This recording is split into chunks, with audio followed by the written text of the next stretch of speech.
Get up.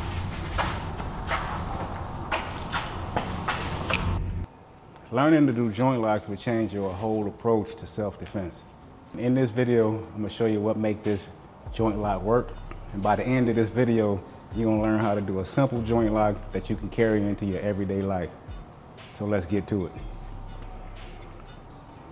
Grab them by the wrist, use your forearm to not muscle them down, but to pop them down. So let me break that down for you.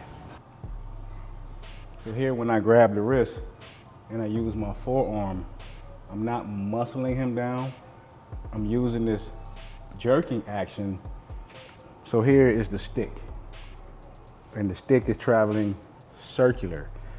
So I'm pulling the arm and popping him down without muscling.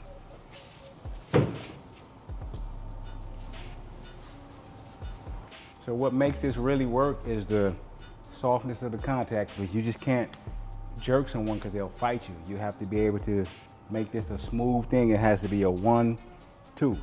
Very simple. 1-2, drive your weight down on them, turn it into another lock, if you know other locks, and go from there. Pull them close to you and walk them off. By the way, my name is Sifu James. I'm a Wing Chun instructor. I teach my students the fine detail of how to use Wing Chun for real.